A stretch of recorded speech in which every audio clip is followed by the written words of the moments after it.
Ladies and gentlemen, we are here and we are live at the Palmer Event Center in beautiful Austin, Texas for Who's Number 119, Nicholas Marigali versus Kynan Dewarge. Sandy, I pitched the same question to you. First time we met you on Who's Number 1 pre-show. I just pour this stuff out of the house. What's up, everybody? Hi, you ready? Yes, sir. I know you're ready. Show the roll. What's up? Nicky has reached the next level, man. He's hitting a really good peak right now.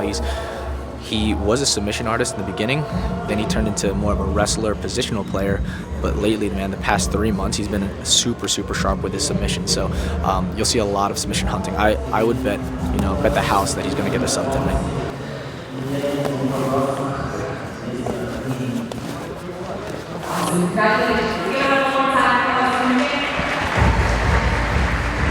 No, feeling good, man. Just excited to, get back out there after like almost 2 years. How long? It's been 2 years. What was the last match that you had? The last thing I did was actually ADCC, yeah. But haven't been healthy for a match in a while. I went into ADCC with the torn ACL, went into the Dante match with the torn meniscus. So it's been a few years since I've actually gone into a match healthy, and it's finally happening. So yeah, so I actually moved around with Sal a little bit, like blew my lungs out. It's always good to get like that first wind out, and now it's just kind of be relaxing. I'll move around again with him probably at the end of this match, and then be good to go.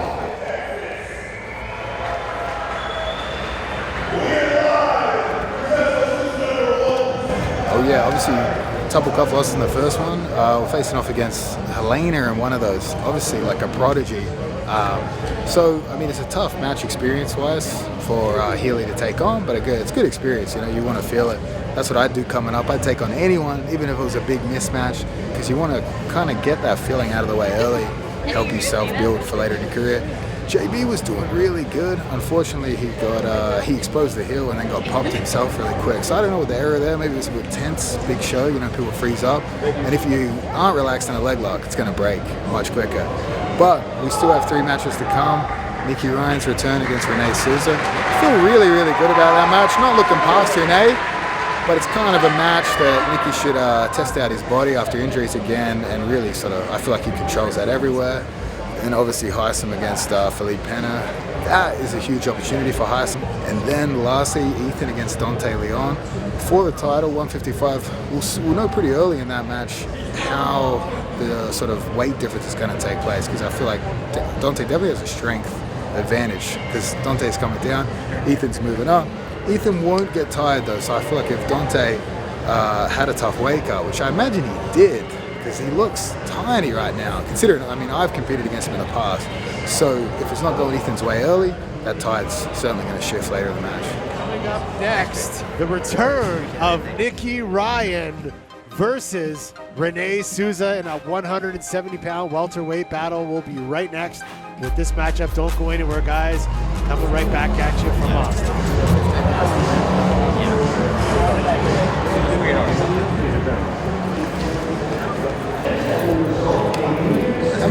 How many people can we bring out? I don't know. I'm going to tell him you said we could.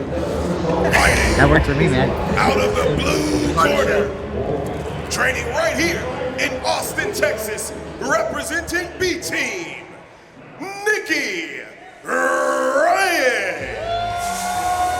Representing the B-Team, fighting out of Austin, Texas, Nicky Ryan is back on Who's Number 1. Yeah, I'm excited to see what Nicky's going to bring here. He's so talented. A lot of talent in this young man. Really excited to see what kind of structure he brings to everything he's going to do here. Out of the red corner, training in Bethlehem, Pennsylvania, representing 10th Planet Bethlehem, Renee Souza. Renee Souza, another Who's Next reality show contestant, makes his Who's Number 1 return. Got a submission win over Kieran Kichuk in the last Who's Number 1 matchup. Let's see how he faces off against Nicky Ryan here tonight. Yeah.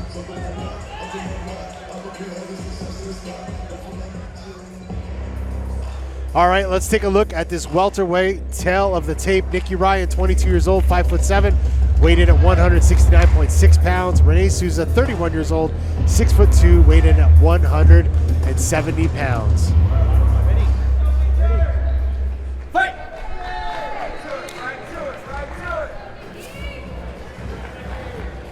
Nicky Ryan immediately sitting guard. Rene Souza looking to pass on top. And the last time we saw Nicky Ryan in Who's Number One, it was the road to ADCC in that match against Dante Leon, where he showed an amazing wrestling game. His takedown game in that match was incredible, but injured his knee, if I do recall. Yeah, he did. And, you know, ended up fighting at ADCC. And, you know, we didn't really see the Nicky Ryan that we all know is available there. So Good relaxed pace, Nicky. Let's get some grips. Passes that try to entangle the legs. We talk arm drag. We talk about the young generation of grapplers. Nicky Ryan was the youngest to compete at ADCC.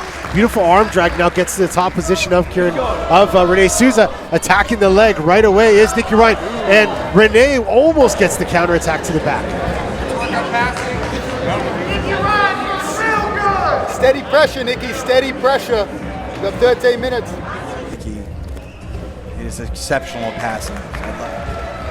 Nice move to the back. Beautiful. Steps over. Yep. He is an exceptionally talented individual, Nicky Ryan, so it's going to be fun to see him back in action. There's a hook in. 13 minutes left in this match. Nicky Ryan now on the back of Rene Souza. Rene doing everything he can to defend, trying to battle those grips, keeping his knee up nice and high by his shoulder to prevent that second hook from coming in. Stay on that control side. You'll probably see that inside leg pummel all the way across the hip. Not here. It's better here if he's going to use the power half Nelson. There it is, the power half. Got to be a little careful when you get this tall, high up off the ground now, though. Nicky Ryan on top of a standing, or on the back of a standing Rene Souza for the better part of this match so far.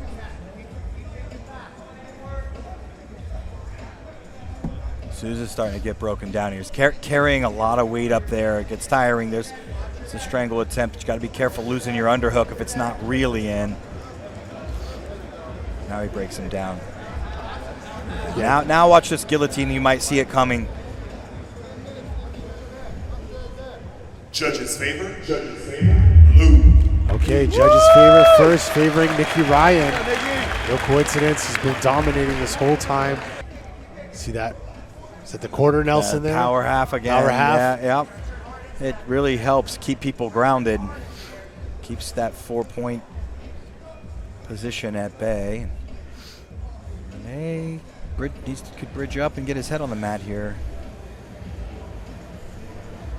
It's all about the head position for Souza right now. He needs to clear it to the left side and glue it to the mat. Nicky does have a really good Achilles triangle. Even from there, he sort of inverts in, and he's good at this, but there his hand is on the face now. Let's see if he puts a little pressure. Yeah, he's going to squeeze a little bit here now. Rene pointing up saying, no, no, no. Yeah, he needs to feed a little bit deeper. I think that was a little too high on the cheek. There's the Almeida guillotine. The Almeida guillotine. This is what I'm talking about. He's very good at this. It's a very good strangle. It just gives you the back again when it fails. So Souza just said, I'm going to give you my back. But oh, Rene finally escapes. 30 seconds left. He's got to go for broke here. As I say that, he spins right for the leg, trying to attack the foot potentially here. Nicky swatting him away. 20 seconds left. Rene trying to step in and out. Nice little control on his own leg. Oh, look at that little setup there. Yes. That was nice. He's throwing some Hail Marys now. Yeah. That's what he needs to do. 3 seconds left, and that is it.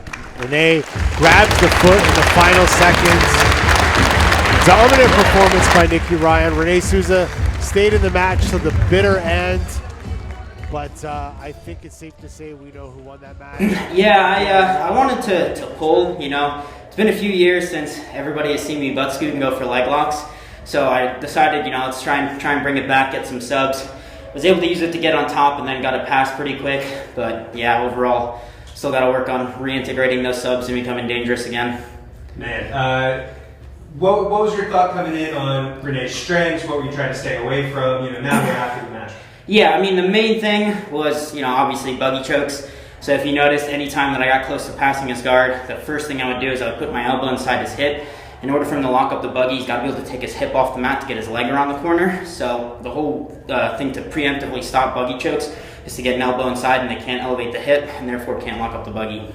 Man, incredible. I feel like you just dropped some knowledge on us. Yeah. Looking forward, is there anyone or anything that you specifically have in mind? Yeah, I was supposed to have a match against Davi Ramos in the last June card, but that whole card got scrapped. And then they tried to get it for this card, but Davi had an MMA fight, I think, the same week. So that got completely scrapped. I would love to get my hands on, you know, an ADCC champ, whether it be him or JT. Majid Hage is another one that I'd love to go against. So any of those guys would be good.